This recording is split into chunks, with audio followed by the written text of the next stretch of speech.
When I was trained to become a firefighter and an EMT, very little time was devoted to educating us about job-related stress, burnout, trauma, sleep disruptions, and mental health. We didn't know that there were life-saving resources, resilience strategies, and support groups that help first responders to cope with anxiety, depression, and stress. It's a huge understatement to say that first responder mental health is in crisis. Fire, police, and EMS are professions where more die by their own hands than by the hazards of the job. And research shows that up to a quarter of public safety dispatchers have symptoms of PTSD and depression. In this silent worldwide crisis, first responders are quietly suffering due to stigmas around mental health services and lack of awareness about vital resources that are available to assist them. We can help the helpers. Welcome to Responder Resilience, a panel of experts sharing their wisdom and experience from the front lines of first responder health and wellness. Welcome to another edition of Responder Resilience. I'm David Dashinger, and today's edition we have a great guest, Lee Tomlinson, also known as Patient Lee. Lee has got some amazing stories to tell about his adventures and trials and tribulations as a patient in the healthcare system. And he's also had a lot of interactions with first responders along the way. By way of bio, his mission is to inspire healthcare professionals to return compassionate care to its rightful place at the forefront of modern medicine. And that's to benefit patients, their families, and the bottom line, and most importantly, their burned out selves. He's an award-winning TV producer, movie studio executive, a former professional athlete, speaker, and TED Talk presenter. And we're going to take a look at one of his signature speeches in a minute so you can get to know Lee a little bit better. He's alive today due to the combination of extraordinarily effective medical treatment and deeply kind, compassionate care. During a recent battle with stage 3+ throat cancer, patient Lee became painfully aware of the trauma caused by treatment lacking compassion that drove him to the darkest of depths. And what saved him from suicide was a tiny, simple yet powerful act of compassion delivered by a loving doctor and friend. From there, patient Lee created the Compassion Heals movement. We're going to talk about that. And it's designed to reconnect America's 20 million healthcare professionals with the compassion that got them into healthcare in the first place. He's spoken on more than 200 stages around the world, wearing nothing but a hospital gown. Let's take a look at what that actually looks like. Good morning. I know what you're thinking. Jockeys? Boxers? Or nothing at all. Sadly, given the nature of these dignity gowns, the naked truth will be revealed about that today.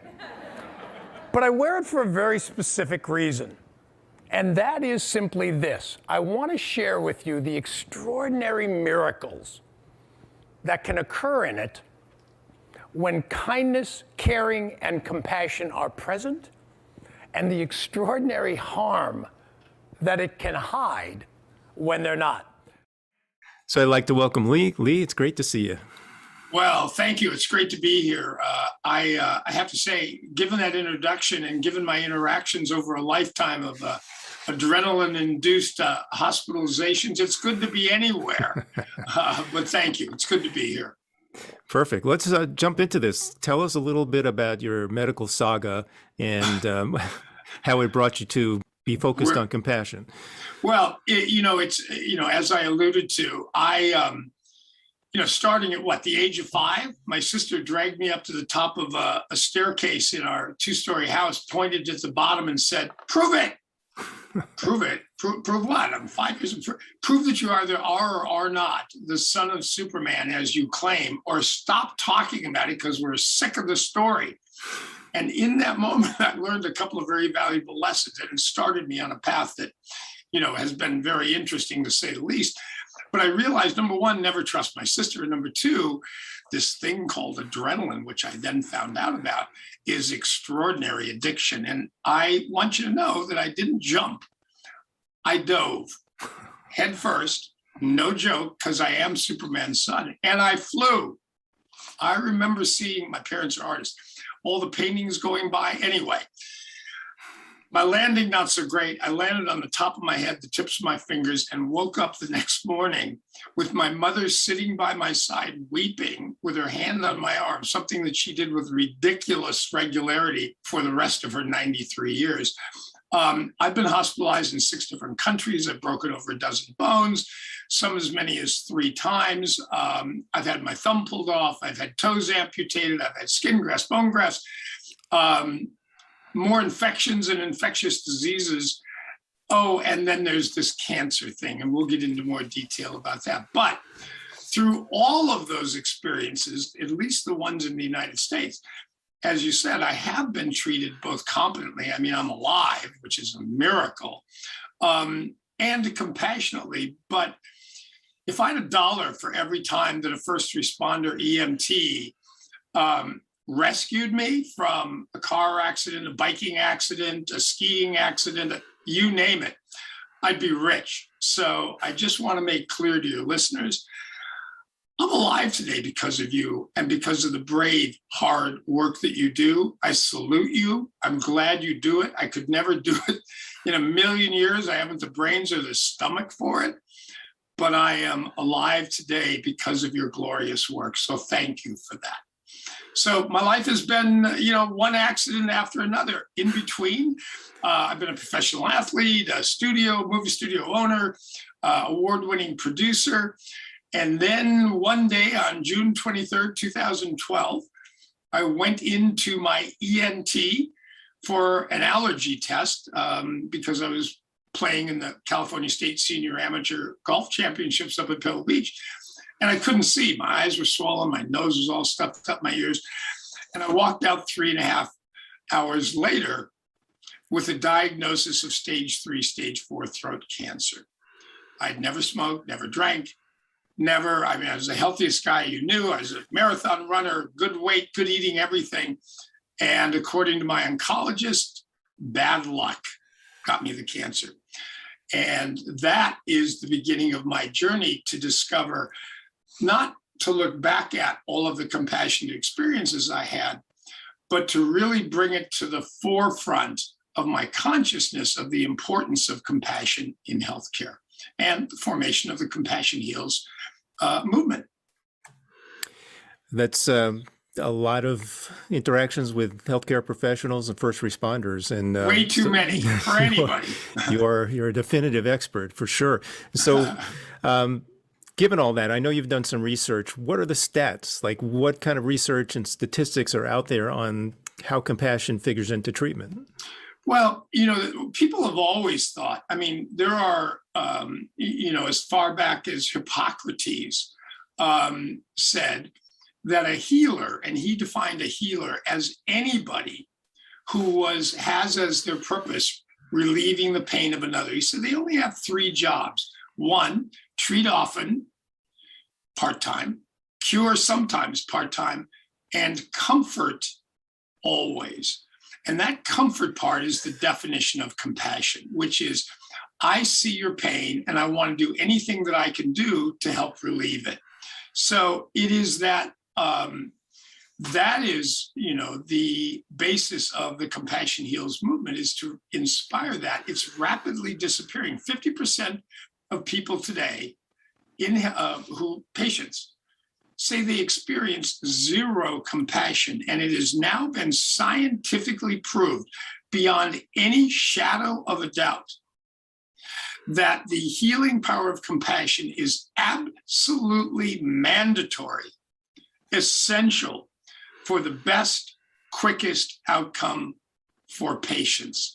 And perhaps even more remarkably, if your listeners think to those times when they've really connected with someone on a human level, the joy that it brings them, all of those healing benefits that occur when someone is kind, caring, and compassionate with a patient, the person giving that kindness, caring, compassion gets the exact same benefits. they're happier, they're healthier, their blood pressure goes down, their oxytocin is released in their body, so they actually feel better. They have less chances of depression and addiction, and for both of them. I mean, if there ever was an extraordinary medicine that is now scientifically proven, and there's a book that I highly recommend to prove this to yourself. It's called Compassionomics. 2 research scientists studied hundreds of studies because they personally thought that being compassionate with a patient was nice, but no big deal. After spending 2.5 years studying hundreds of studies and compiling the results, their opinion went 180 degrees in the opposite direction and said, there is a compassion crisis in healthcare today and in the world, and it's perhaps the biggest crisis we face. So there is no doubt that being simply kind and compassionate with your patient is essential now, not optional, essential, must be given. And only 50% of us give it today, or get it today as patients. So that's a problem. And in my research, I have to say, I had an experience, as you related in my bio, at the end of my cancer treatment, when I was at the absolute pit. I had lost 60 pounds. I was in excruciating pain, running up huge medical bills. I'm a jerk when I'm hurt. So my relationship with my wife my whole life was a mess. I didn't even know if I was going to live. And then I was hospitalized with a non-identifiable septic infection at the site of my port. And so now I'm dying of 2 different things. And my life is a mess and I'm in misery. If there ever was a time when I was hospitalized that I could have really used just some simple human kindness, it was there and then, and I got 0. These people, I remember hearing a doctor speaking to his students outside my room. He introduced me to them. He didn't know I was listening. We have an aging white male in 2212 with stage 3 squamous cell carcinoma at the base of his tongue. It's may have spread to the lymph nodes, and he's got an unidentifiable. I didn't even have a name. I didn't have a career. I didn't have an identity. And that's the way I felt. And it literally, I was already depressed and miserable. It drove me to, I'm going to commit suicide. I'm going to get out of this world. And I'm going to put on those fentanyl patches that have unlimited amounts, go to sleep, and leave my family with the Keyman life insurance policy payout, which was gigantic, way more than I was worth. And I would have done that if it wasn't for a doctor friend who came to visit at the just after I got out of that hospital from hell, who sat down, gave me his full attention, let me tell him as poorly as I could speak at that point, all the miseries I'd experienced, stopped me and said, Lee, I am deeply ashamed for the compassion you didn't get while you were in that hospital. He said, it is inexcusable. Now, he had nothing to do with the lack of compassion I had experienced, but he apologized to me. And I sat up and listened to that. And he said, but can I make a suggestion? Sure. He says, rather than giving up and giving in, how about this? How about you fight? And if you live, why don't you do something to try and reverse that rapidly disappearing presence of compassion in healthcare rather than doing yourself in? In that moment, his kindness, his time with me, his respect, his politeness, his friendship renewed my will to live, and is why I'm alive today. Yes, I got competent medical treatment, I guess. I mean, who knows? I assume so because I'm alive. But I can tell you the thing that literally in that moment kept me from doing myself in was the healing power of compassion. It's powerful stuff, and it only takes a second. That's such a beautiful story, and especially because you were able to take, what was a terrifically bad situation and flip it into something where you're now being of service because you've been through that, right? I think a lot of times as providers, we lose touch with what it's like to be in that patient identity. For example, it's typical in ambulance transports, at least where I worked, to make a radio patch to the hospital en route to the hospital and basically give the patient demographics and the medical history and symptoms very, anonymously. And that's how we're taught and that's how it's done. But it's like beyond that, you really have to connect with the patient. Sometimes it's impossible because of the speed that these calls are going. Sometimes it's it's urgent enough that we need to kind of scoop them up and get them on the way to the hospital. But there's probably always a moment where you can make that human connection. Is that something that you would agree with? Let me, oh my goodness, yes. I know that I've spoken to 200 audiences around the world. They're all healthcare professionals. And the number one, and then we'll get to burnout in a moment, which is critical, but the number one reason why they give to, I wasn't very compassionate. I didn't have enough time. There are a couple of films, one in particular in my talk, Burnout Back to Brilliance. And it shows talk about first responders, it shows a medic in Fallujah. And they're literally, the head cams are filming all of this, and they're in a firefight. They're surrounded. I mean, they're really in dire shape, and people have already been killed. And a soldier gets shot in the neck and goes down. The medic, without hesitating, jumps up. I mean, again, bullets, bombs, whatever, runs over, grabs this guy, throws him over his shoulder, runs to an evac helicopter, sets him down in the doorway. What do they call it? Porthole, whatever it's called, in the entry. But even with guns and battle and all that, before he lets the guy go, he gives him a kiss on the forehead. Now, I promise you, first of all, that took a nanosecond. I promise you that soldier who was shot in the neck will not remember the helicopter, not remember the firefight, what they will remember about that experience is that kiss on the forehead for the rest of their life, because he knew at that moment he wasn't alone. So that's the quickness with which compassion can be delivered. It can be a look in the eye, directly in the eye. It can be a hand on the arm. It can be a simple word, I gotcha, hang in there. It doesn't have to, you don't have to buy them a new car. You don't have to learn their whole story. No, just connect with them for a moment so they know they're not alone. That's the power of compassion.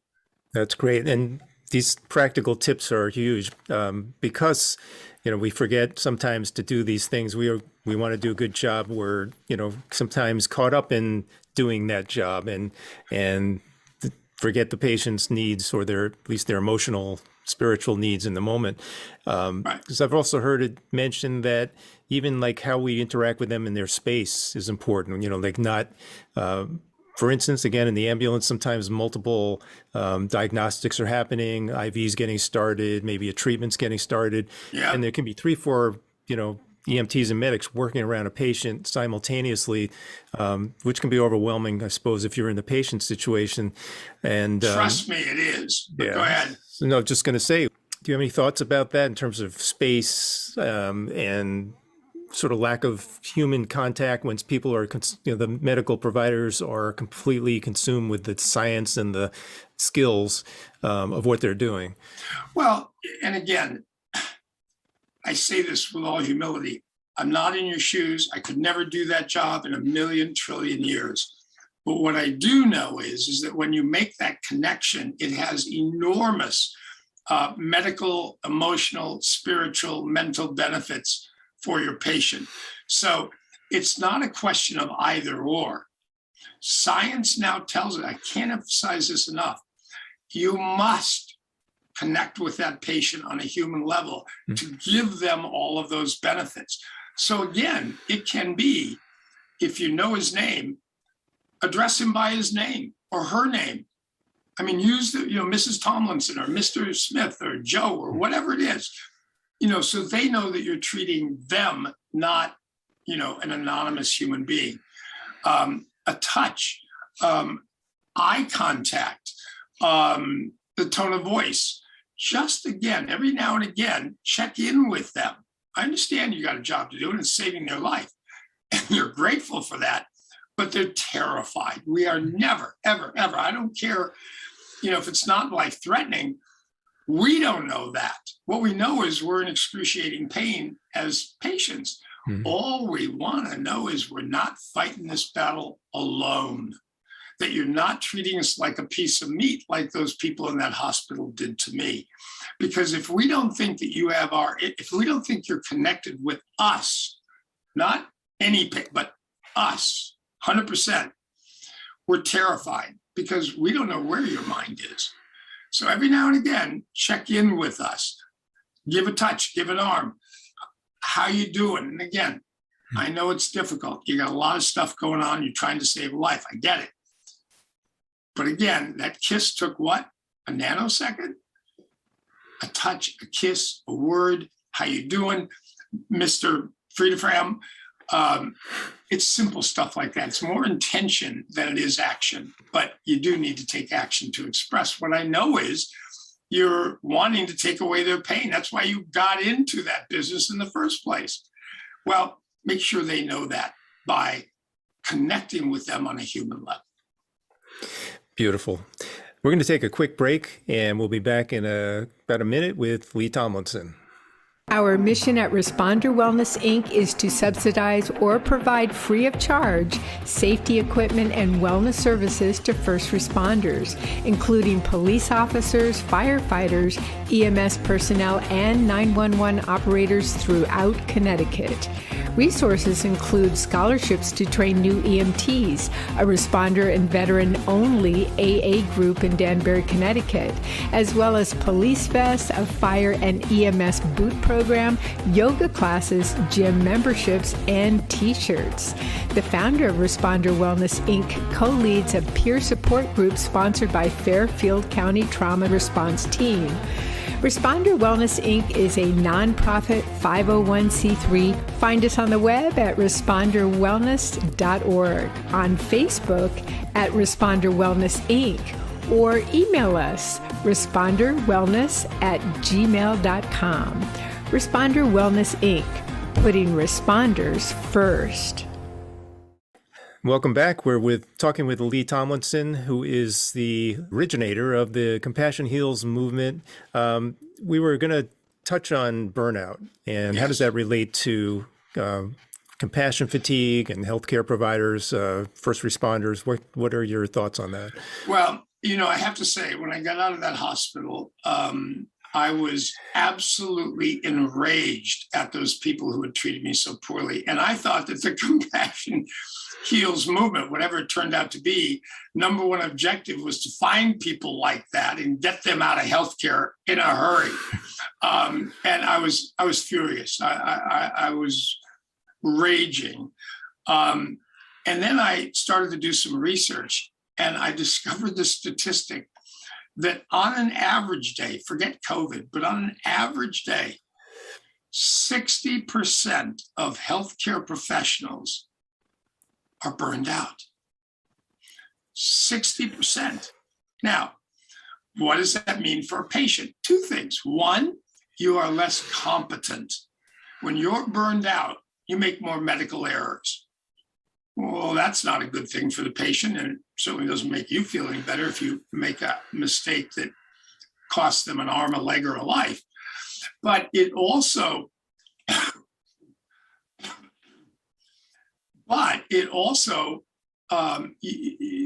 realized that with 60% burned out, you are literally emotionally numb, which means you cannot be compassionate.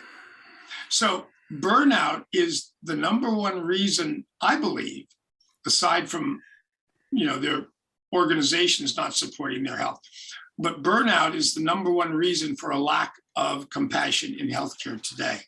And why are people who are so brave, so committed, so loving, so kind, so smart, burned out? They give too much.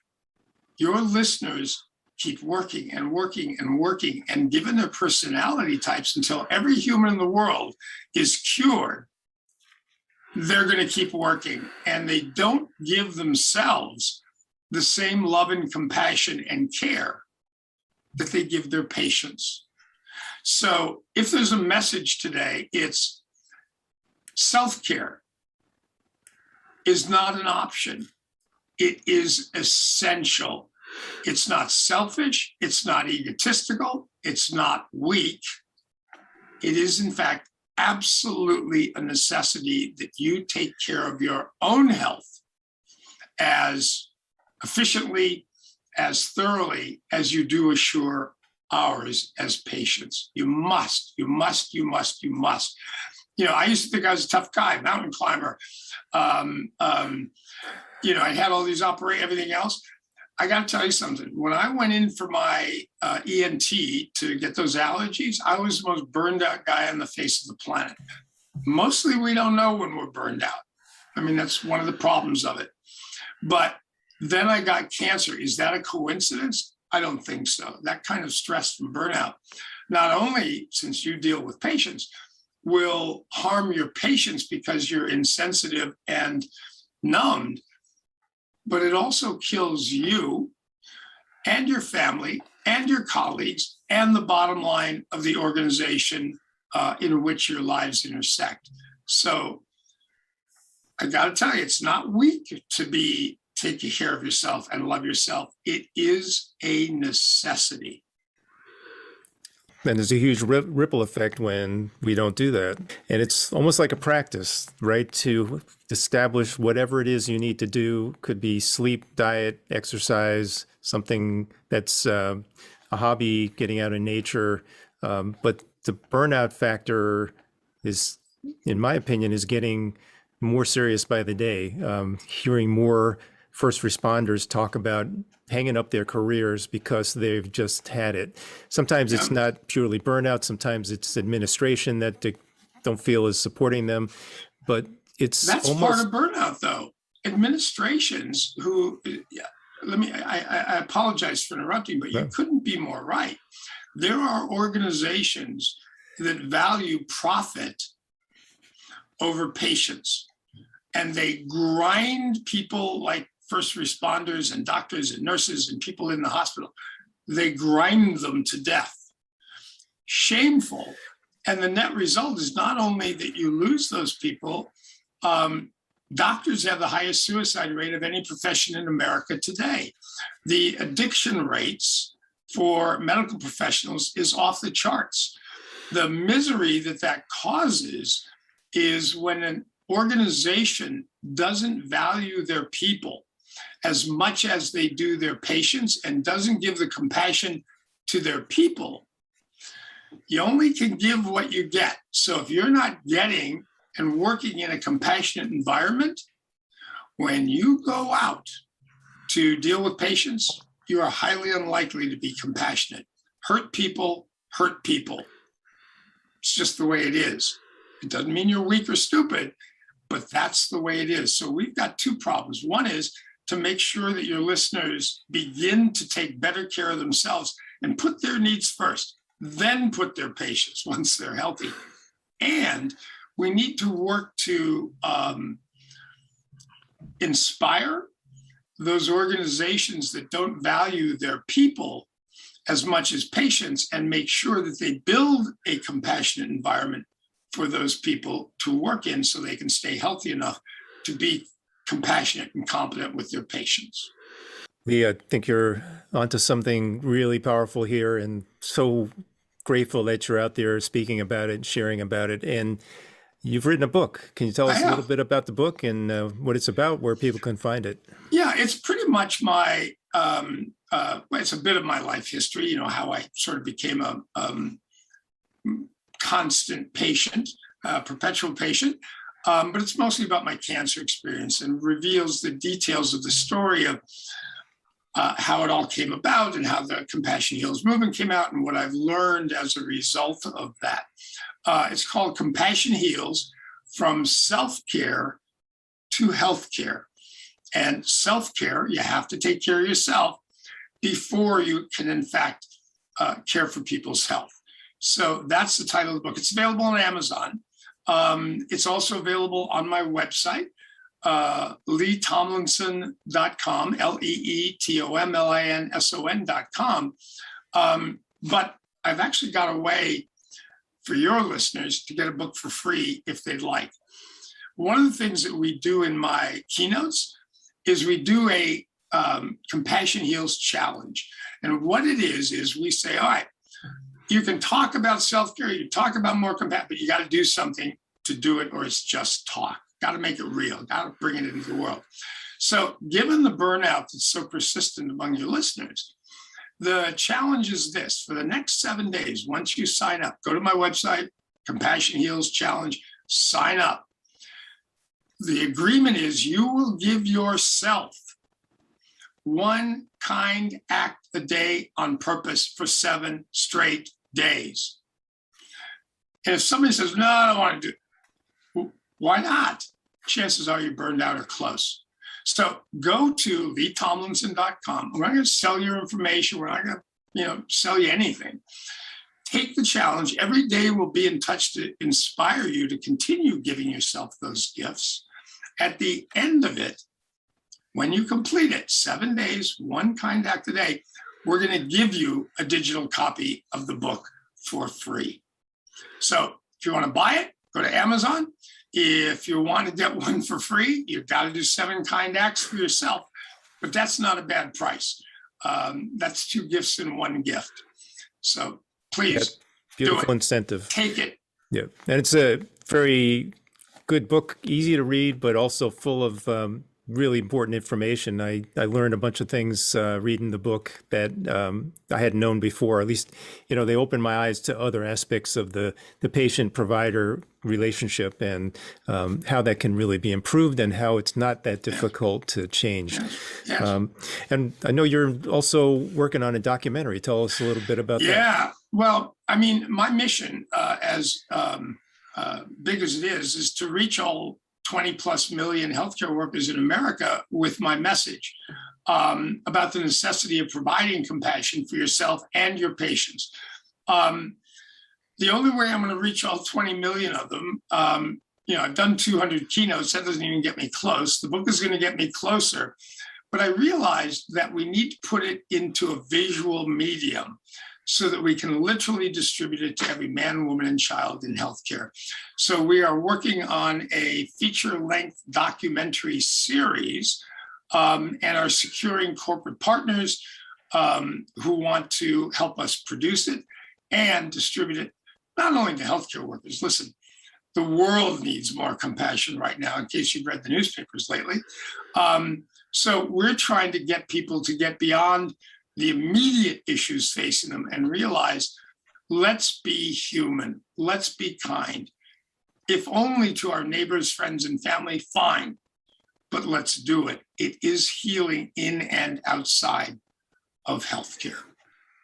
Yes, it is. And it's calming too. I think when we're kind to another human being, whether it's buying a coffee at Starbucks or, holding a door for somebody, some simple acts that don't have to even involve healthcare have an effect of calming us and calming the other person. Yeah. And again, and the same is true when you do it for yourself. Listen, a kind act makes the receiver gets all those medical benefits, one of which is the oxytocin, which just makes you feel better. Guess what? The person who gives it gets the same feeling. Have you ever felt better than in a moment you did a kind act for someone and they expressed their gratitude for your having done that? Have you ever felt better than that? Well, it also has a lot of other medical benefits. And the other thing that's remarkable that I discovered about compassion is that they've done studies. None of this is theory or opinion. When you give it to someone, that person who gets that gift is highly statistically likely to pass it on to somebody else, who is highly statistically likely to pass it on to somebody else, to pass it on to somebody else. So literally, there is this ripple effect by a simple act of kindness. Doesn't have to be you're going to buy them a car, pay their mortgage, solve all their, put their kids through. No, a simple connection as a human being. I see your pain. How can I help in this moment? Oh, you can't open the door. Let me get the door for you. Those bags are, let me help you with that bag. Let me give $1 to a homeless person. Doesn't have to be big. It just has to be kind. It's simple. It's paying it forward, and it's a win-win for everybody. So Yes. thank you so much for sharing all this with us. You are quite the guru of the medical journey, and the most beautiful part of it is you've made it your mission instead of a problem. It's really become something that you're out there in the world spreading some great information. Thanks for all you do, Lee. Thanks for joining us, and for everybody that's... And thank you to your listeners for what they do. I'm alive today because of you. I love you. I love you. I love you. Well, much appreciated. To everyone, thanks for joining us. Please like and subscribe. We're on every Sunday night, 7 p.m. Eastern on Facebook, YouTube, and E360 TV. Till the next time, stay safe.